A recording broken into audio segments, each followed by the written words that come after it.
Federal തത്വങ്ങളെ അട്ടിമറിക്കുന്ന BJP. അജണ്ടയെ ആ agenda എന്ന് പറയുന്നത് ഒരു രാജ്യം ഒരു തെരഞ്ഞെടുപ്പ് എന്നുള്ളതാണ്. ഓരോ സമയത്തും പുതിയ പുതിയ അജണ്ടകളാണ് ഇത്തരത്തിൽ ഇന്ത്യ രാജ്യത്തിൻ്റെ ഫെഡറൽ തത്വങ്ങളെ തകർക്കാൻ വേണ്ടിയിട്ട് ബി.ജെ.പി. ഗവൺമെൻറ് കൊണ്ടുവന്നത്. എന്നാൽ പല ഘട്ടത്തിലും നമ്മൾ കണ്ട് മനസ്സിലാക്കിയതാണ് മുസ്ലിം ലീഗുകാർ പൊതുവിൽ ബി.ജെ.പി. കൊണ്ടുവരുന്ന ഇത്തരം തത്വങ്ങളെ പൂർണ്ണമായി അംഗീകരിക്കുന്ന ഒരു നിലപാടാണ് കാണിക്കുന്നത്. അതായത് അംഗീകരിക്കുന്നു എന്ന് പറഞ്ഞാൽ ഇതിനെ എതിർത്ത് വോട്ട് ചെയ്യാനോ അഭിപ്രായം പ്രകടിപ്പിക്കാനോ പാർലമെന്റിലോ മറ്റ് സംവിധാനങ്ങളിലോ ബി.ജെ.പിക്ക് എതിരെ പ്രവർത്തിക്കാൻ മുസ്ലിം ലീഗ് തയ്യാറാകുന്നില്ല എന്നുള്ള വലിയ ഒരു വിമർശനം നേരത്തെ മുതൽ ഉയരുന്നുണ്ട്. ഇതിപ്പോൾ കൂടുതൽ അർത്ഥവത്തായ കാര്യങ്ങളിലേക്ക് നീങ്ങിയിരിക്കുകയാണ്. അതായത് CAA പൗരത്വ അവകാശവുമായി ബന്ധപ്പെട്ടുള്ള ബില്ലിൽ വോട്ട് ചെയ്യുന്നതിൽ നിന്ന് ബി.ജെ.പി. കൊണ്ടുവന്ന ആ ബില്ലിനെതിരെ വോട്ട് ചെയ്യുന്നതിൽ നിന്ന് മുസ്ലിം ലീഗ് നേതാക്കന്മാർ വിട്ടുനിന്നത് വലിയ തോതിൽ വിമർശനത്തിന് കാരണമായിരുന്നു. പാർലമെന്റിലെ MP-മാരായവർ മുസ്ലിം ലീഗിൻ്റെ MP-മാരായവർ ഈ സമയത്ത് വോട്ടെടുപ്പിൽ പങ്കെടുക്കാതെ വിട്ടുനിന്നത് വലിയ തോതിൽ ചർച്ചയായിരുന്നു. അത് വലിയ തോതിൽ മലബാർ മേഖലയിലും ന്യൂനപക്ഷ മേഖലയിലും വലിയ തോതിൽ ചർച്ച ചെയ്യപ്പെട്ട വിഷയമാണ്. ഇപ്പോഴിതാ ഫെഡറൽ തത്വങ്ങളെ അട്ടിമറിക്കുന്ന ബി.ജെ.പി. അജണ്ടയായ ഒരു രാജ്യം ഒരു തെരഞ്ഞെടുപ്പ് ആശയത്തെ പിന്തുണയ്ക്കുന്ന നിലപാടാണ് മുസ്ലിം ലീഗ് അനുവർത്തിക്കുന്നതെന്നുള്ള ആക്ഷേപം കൂടുതൽ ശക്തമായി പുറത്തു വരികയാണ്.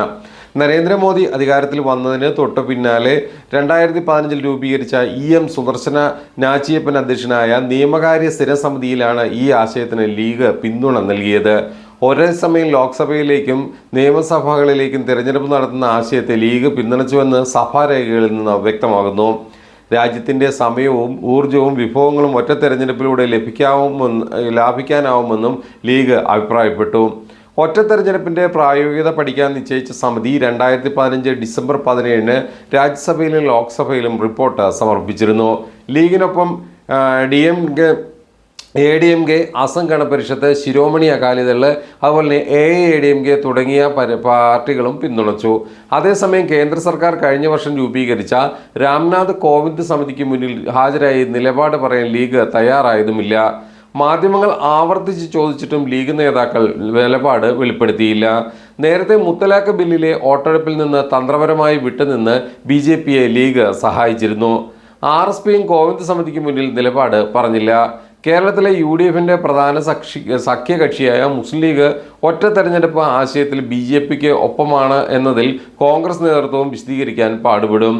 അതായത് ഒറ്റ തെരഞ്ഞെടുപ്പ് നീക്കത്തെ അതിശക്തമായി എതിർക്കുമെന്ന് CPM തന്നെ നേരത്തെ വ്യക്തമാക്കിയിട്ടുണ്ട്. ഈ ഘട്ടത്തിലാണ് ബി.ജെ.പി. കൊണ്ടുവരുന്ന ഓരോ നിയമങ്ങളെയും വളരെ രഹസ്യമായി സഹായിക്കുന്ന നിലപാട് മുസ്ലിം ലീഗിൻ്റെ MP-മാർ സ്വീകരിക്കുന്നത്. ഇതിനെതിരെയാണ് ശക്തമായ പ്രതിഷേധവും മറ്റും ഉയർന്നിരിക്കുന്നത്. അടിയന്തരമായി ഈ വിഷയത്തിൽ ന്യൂനപക്ഷങ്ങളെ ബാധിക്കുന്ന മുസ്ലിം സമൂഹത്തെ ബാധിക്കുന്ന അത്തരം വിഷയങ്ങളിൽ ശക്തമായ നിലപാട് സ്വീകരിക്കാൻ തയ്യാറാകാത്ത ലീഗിനെതിരെ വലിയ തോതിലുള്ള വിമർശനം ഉയർന്നതോടെ ഇതിനെ എങ്ങനെ സോൾവ് ചെയ്യും എന്നുള്ളൊരു ആശങ്ക അവർക്ക് നിലനിൽക്കുന്നുണ്ട്. വരാൻ പോകുന്ന തദ്ദേശ സ്വയംഭരണ തെരഞ്ഞെടുപ്പിലും നിയമസഭാ തെരഞ്ഞെടുപ്പിലുമെല്ലാം വലിയ തോതിൽ ചർച്ചയാകുന്ന ഒരു വിഷയമായിരിക്കും ലീഗിൻ്റെ കേരളത്തിലെ നീക്കവും അതോടൊപ്പം തന്നെ കേന്ദ്രത്തിൽ ബി.ജെ.പിയെ സഹായിക്കുന്ന നീക്കവും.